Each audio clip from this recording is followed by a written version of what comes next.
very nature is not a doer, because there is no modification happening in the self. Why it is like that? That is the very nature of the self. Why sugar is sweet? Because that is the nature of sugar. Why fire is hot? Because it is the nature of fire. Why Atma is like this? Because it is its nature. You cannot argue about nature. It's a fact which is revealed here. The Rishi Munis have not created Atma. They are just revealing what is already there. Just like in science also, Newton did not create the laws of gravity. He did not sit back, relax and write a beautiful law of gravity. But he just discovered it. The fact is discovered. Similarly here, the rishis, they talk about the fact of the self. The pure self is changeless and not a doer nor the enjoyer of any fruits of action.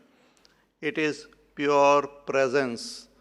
Therefore, another few terms used for the self is, it is Sat, Chit and Ananda Swarup. Sat means it is pure existence. See, certain things of this world, we say this exist. So we talk about an object and we say it exists. But what is the meaning of being existent? The very nature of existence is not recognized or realized. That self is of the nature of existence itself. It is not something which exists. It is existence itself. It is of the nature of pure consciousness. Because of it only we are conscious of something. After conscious, we use the word of. I am conscious of this book. But self is consciousness itself per se. Not conscious of something, but consciousness itself. It is Ananda, it is happiness or bliss itself. Not happiness because of something, but it is of the nature of happiness itself. So this self is revealed here. But what about life and death? What about taking birth? What about the different bodies which we talk about? So Bhagavan, from the standpoint of our life and death, he indicates that self. A very, very famous and beautiful shloka, the following shloka. Vasansi jirnani yatha vihaya navani grannhati naro parani tatha sharirani vihaya jirnani anyani sanyati navani dehi vasamsi jirnani yatha vihaya navani grannhati naro parani tatha sharirani vihaya jirnani.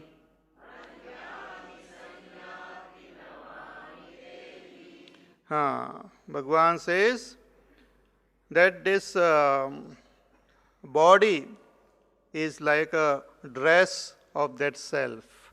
The body itself is not the self, but body is like the dress of the self.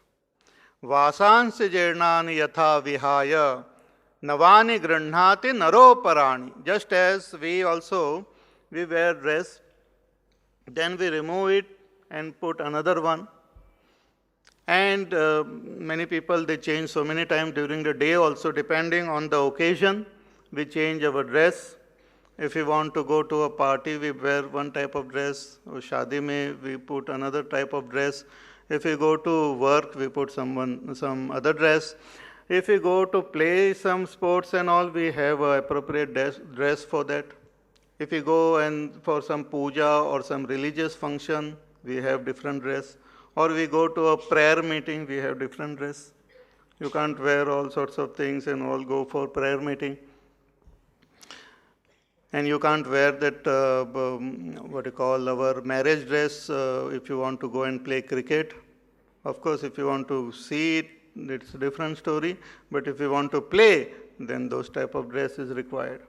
So in this, our world, as we use our dress, and as we use our dress, our personality also changes. Actually, dress has got a very great effect on our mind. Therefore, when we take sannyas also, we wear a particular type of dress. So, the color, the way it is made, it has got its own effect on our mind.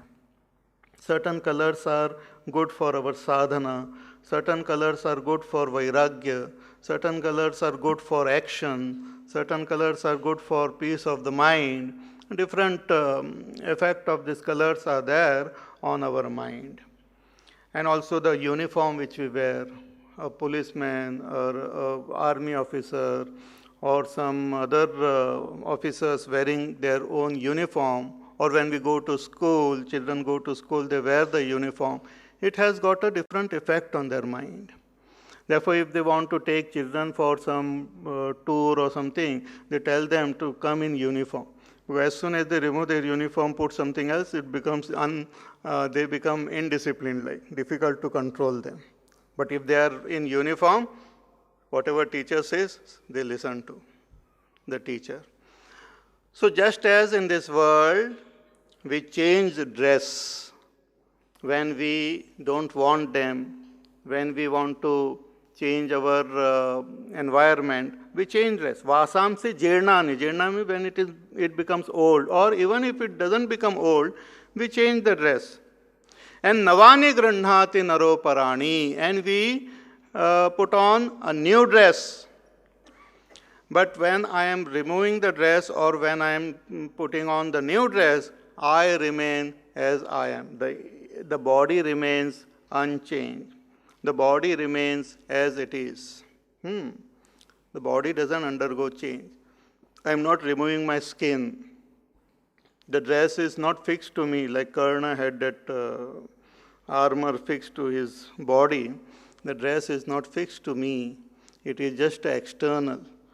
Though it plays a very important role in interacting with people. Many times people see the dress and accordingly they interact.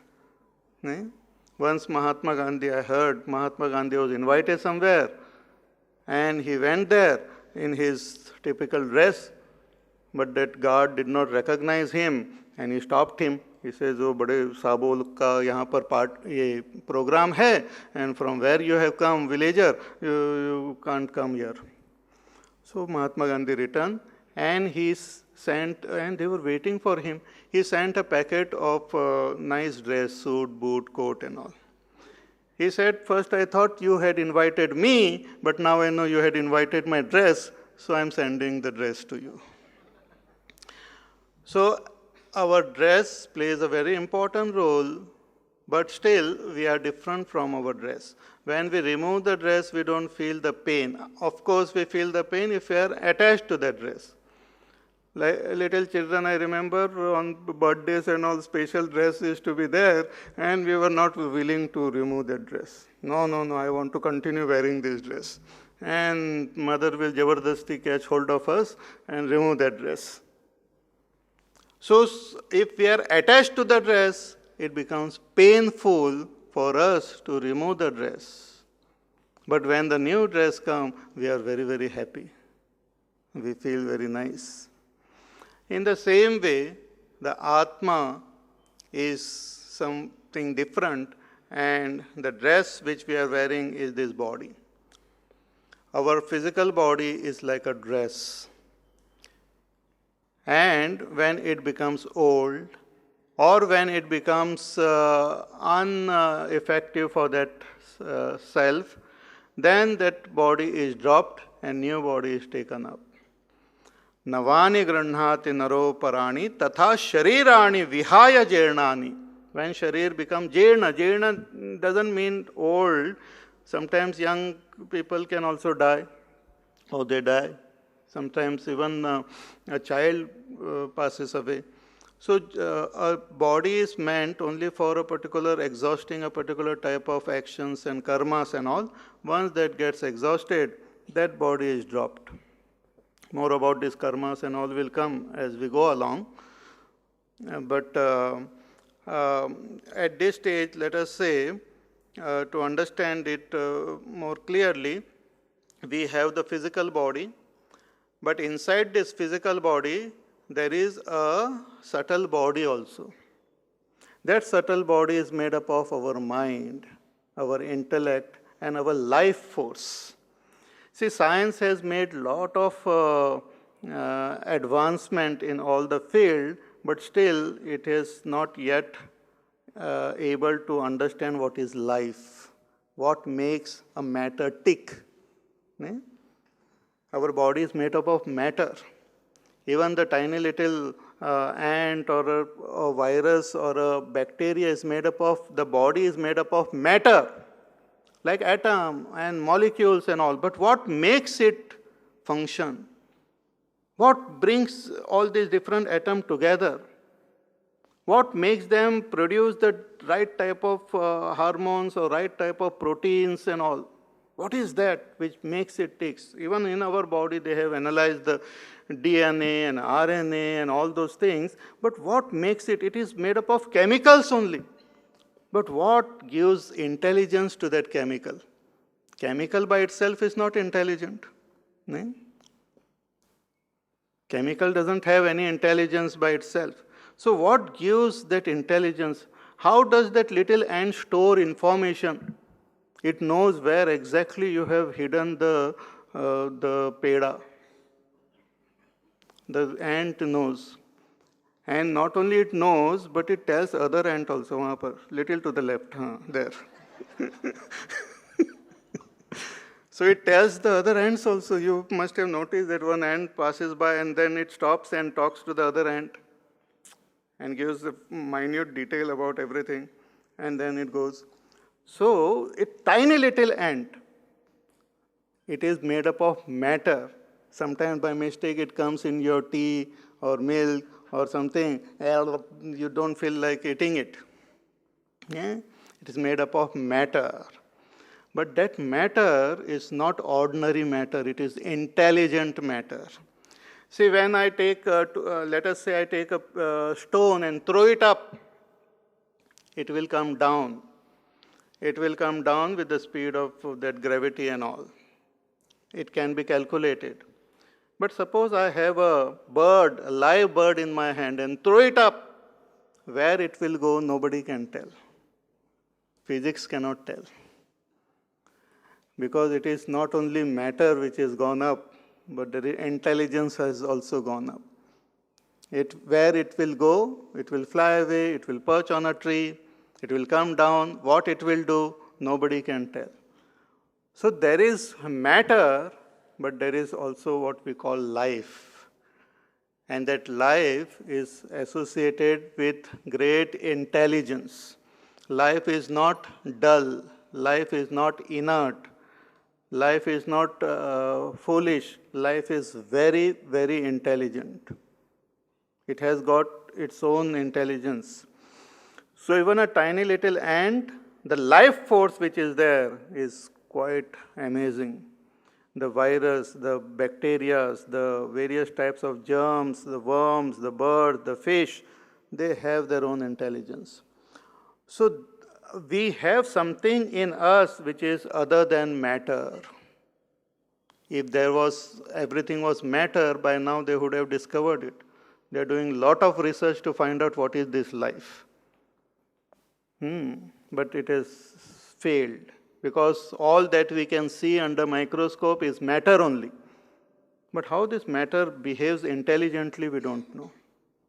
From where that, if we say everything has started from chemicals only, then from where that chemical came to know how to come and join together and create a RNA or DNA or whatever, the building blocks. From where that intelligence came, we don't know.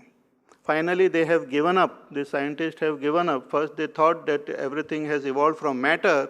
They gave up. And now, the latest thing they